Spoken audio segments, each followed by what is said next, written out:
So just kind of basically walk us through how you create a sand painting, just from the beginning to the end. Well, I'll use this one for an example. I'll take a board, a masonite board, and then I'll put the black coating on, a sand of black coating, and then from there I'll etch a design on, depending on what I wanna paint.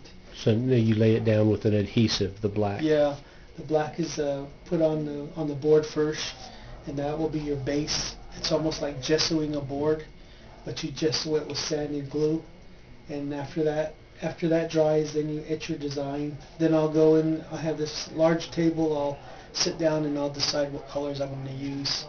I'll pick out the colors that complement each other. I'll start with the body form, and then after the body form I'll start the fine lining process.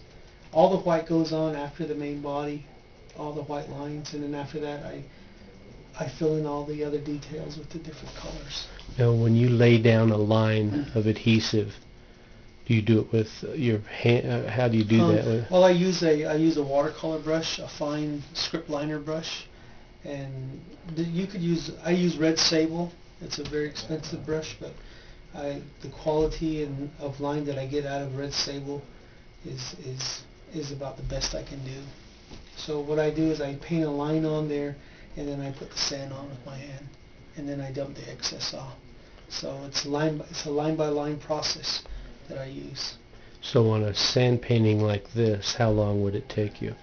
For a piece like this, it'd probably be about maybe 16, 17 hours.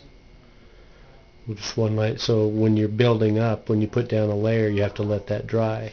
I usually work on a pair at a time, so I'll put one under either a sun lamp or let it dry naturally. In the winter, the paintings take longer.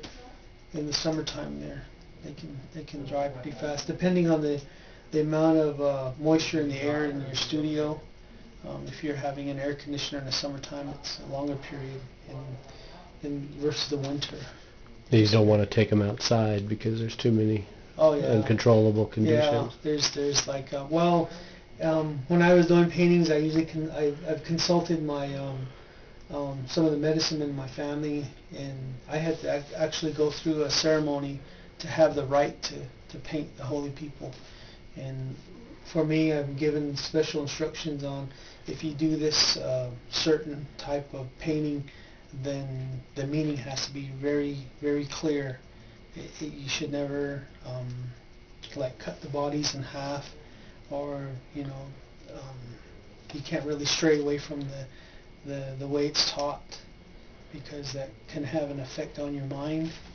And body, is that referring back to where if you make his leg too short or his arm too short, that may come back in your family? Yeah. So all these after the painting's done, going back to that, how you should respect the painting when it's being created. Like in the Hogans, when I've had the chance and opportunity to help medicine men make the paintings on the ground, the dry paintings, and they've instructed me like, okay, this goes here. I've studied the old paintings, so a lot of them, sometimes I'm asked to participate in some of the ceremonies because of, my young age. I'm able to, strew the lines a lot better than they are. They just kind of oversee the direction.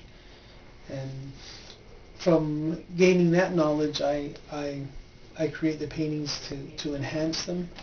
Is to give them more. I say make them more beautiful, and the understanding of beauty kind of goes hand in hand with it.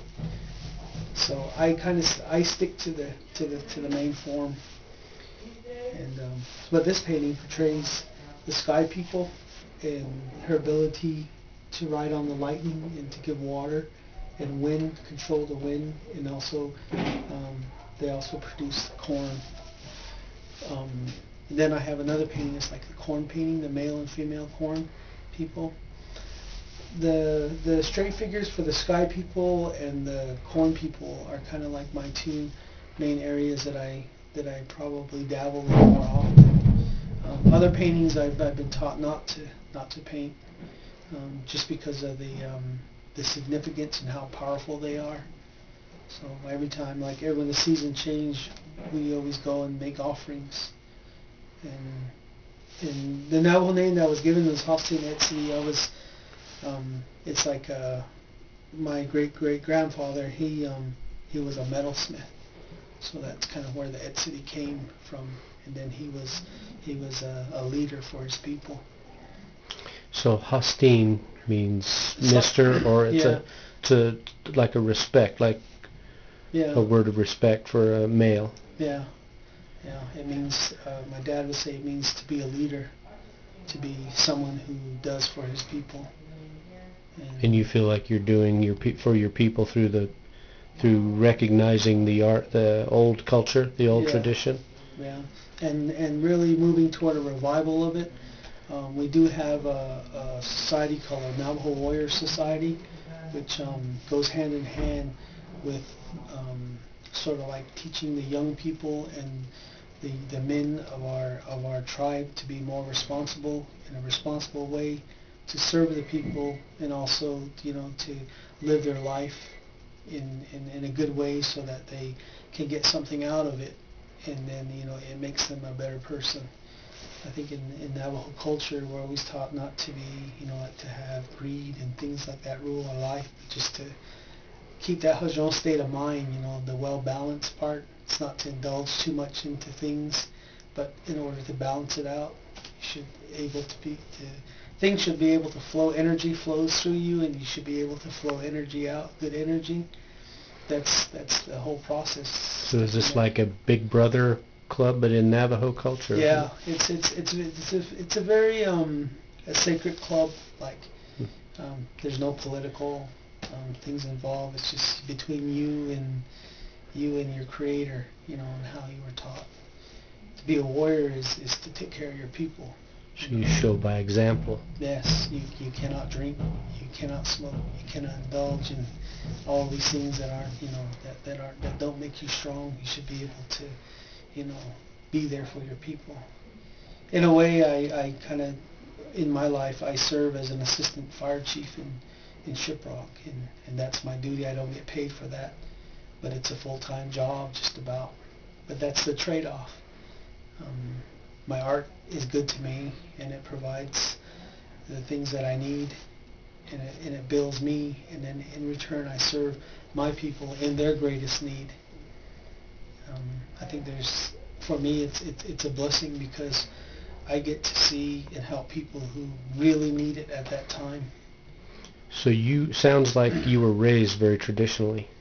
Well, my dad, when he was young, he left the reservation and he was taken down to Phoenix Indian School, and he came back and he grew up as a BIA worker.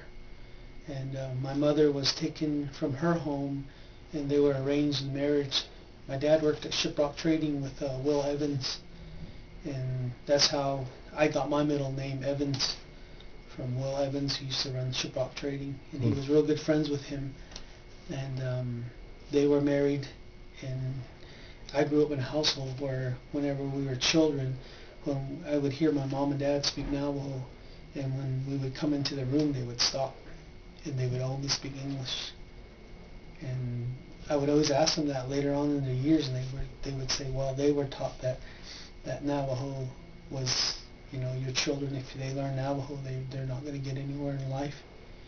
And it was a struggle for many years for me to learn and understand my people.